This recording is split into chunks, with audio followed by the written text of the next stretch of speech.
and thank you all for joining me and listening to my podcast. I'm Grayson, and I'm going to be discussing foreign service, specifically the use of global competence in their daily responsibilities, and the importance of the profession. So let's jump right in.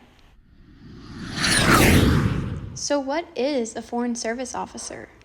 Well, foreign service officers are professionals who work with foreign governments, they work with foreign citizens, uphold U.S. policy and interests abroad, and ensure the safety of U.S. citizens in foreign countries. Let's dive into the history of foreign service. According to A History of the U.S. Foreign Service by William Slaney, the roots of American diplomacy reach back to 1976, when the Continental Congress sent patriot diplomats Benjamin Franklin and Silas Deane on missions abroad. The modern foreign service started post-World War I, when the U.S. had new foreign responsibilities and developed a new comprehensive foreign policy to establish peace and major global issues to avoid war. Later, consular and diplomatic services were combined, creating the formal U.S. Foreign Service. The Foreign Service also made more efforts to include minorities, allowing women to join in 1925, with the first woman leading mission being Ruth Bryan Owen and Florence Jeffrey Harriman. Clifton Wharton became the first African-American Foreign Service officer the same year. Now we know where foreign service came from, let's talk about graduate schools and opportunities to set us on the right path. There are several graduate programs at Georgia State University that can help prepare you for a future in foreign service, as foreign service officers have several paths they can take, which I will get into later. We will start with the World Languages Education Master of Interdisciplinary Studies graduate program. This program awards a master's degree, which would equate to a higher pay scale when entering foreign service, as well as prepare students for intercultural affairs and advanced language learning needed for such a multicultural career. It also provides teaching certifications that are essential in embassy work and anticipates students' needs to work internationally. This program requires 30 hours and breaks down into 3 general education credits, 3 credits in professional studies, 9 credits in a specific teaching field, 6 credits in placement experience, and 9 credits in electives. This program is managed by Paula Garrett Rooks under the College of Middle and Secondary Education. Another graduate program that would be beneficial is a bit in a different field, and this is the Business Administration program at the University of Georgia. This program awards students with a master's degree, likewise increasing pay, and gives students experience in management, and this involves in managing people and assets, as well as general finances to understand budgeting and spending, which is essential in a federal job position, especially in the higher level positions in foreign service. This is also integral to maintaining international trade and protecting the United States' economic interests abroad. If you take the route of an economic officer, these tasks will be routinely a part of the job and important to master. This program is also offered online, so it could be a better option for those working while seeking graduate education.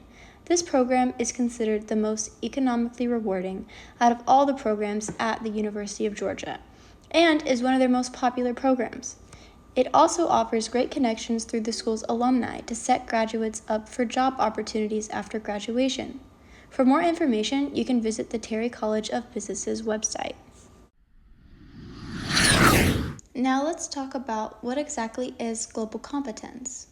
Global competence is the skills to understand diverse perspectives and values, to cope with global issues, interact between cultures, and navigate an interconnected world.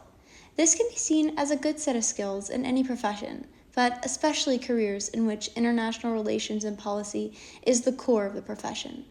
Global competence is directly related to communication standard in the World Readiness Standards for Learning Languages, as it is important to develop language skills in a second language in order to develop multicultural communication skills.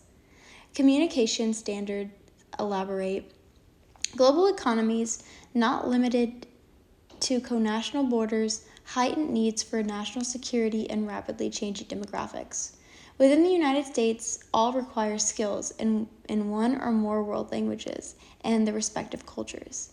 This includes developing interpersonal communication skills, which involves direct communication orally between individuals of different cultures, interpretive communication, in which you must understand meaning given from a secondary source, or presentational communication, in which you must present your information in a way that will be understood by your audience. All of these methods of communication are essential in foreign service when it comes to being a mouthpiece for an embassy in foreign countries, all the way to consular services in working with individuals applying for visas. You can also think about cultural competency through a lens of equity and inclusion. According to the NAFSA, International Education Professional Competencies, engage and include people from different cultures and identities, and actively challenge systems and structures that perpetuate discrimination. This is important in foreign service because a part of the profession involves responding to global crises, and this heavily affects marginalized groups. It is important to challenge biases and promote equality for all, as it is the Department of State's mission when serving the vulnerable. Let's discuss the several paths that foreign service officers can take. These break down into generalists and specialists. Andre Cotton explains the difference better than I can, so let's hear from him. A generalist, they say you're general. You can basically do everything. So you can kind of opt between. A foreign service specialist is a person who does the same kind of specialty. We can break this down even more. There are 5 generalist career tracks. They include consular, economic, management, political, and public diplomacy officers. Consular officers work with American citizens overseas, whether that be lost passports, needing birth certificates overseas, someone goes to jail. They also help with host nations for visas. In this, you can see why learning languages is important to communicate with people in the countries you are serving in. Economic and political officers are the link between government and other countries, just with different tasks.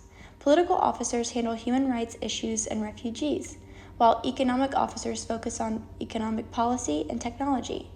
Public diplomacy officers are the mouthpiece of the embassy, managing websites, social media accounts, and crafting speeches for ambassadors.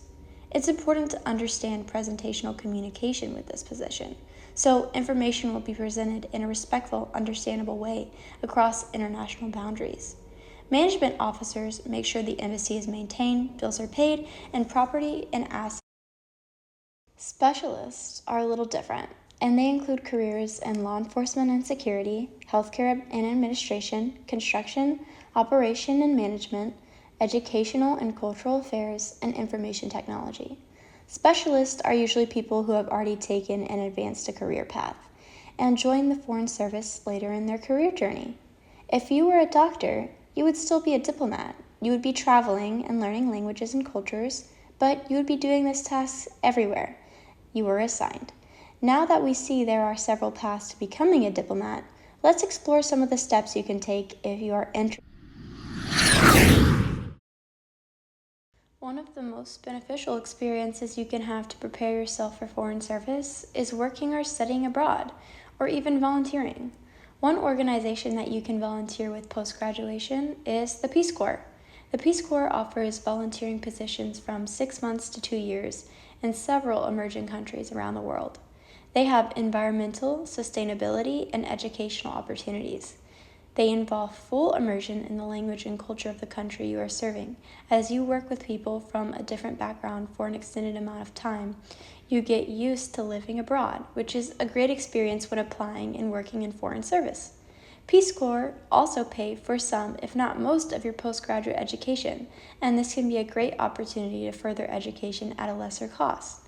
It is also an opportunity to travel abroad for little to no cost. Peace Corps recruiter Harrison Walshimer talks about other networking aspects of Peace Corps. You are a part of a very tight-knit network of 240,000 Americans who have served. And we do. Another experience is teaching abroad. One way to do this is to receive a TEFL or TEFL certificate, which is offered at Georgia State University, and then teach English to speakers of other languages. This provides formal work experience in foreign countries, as well as provides some experience in language learning, which is essential.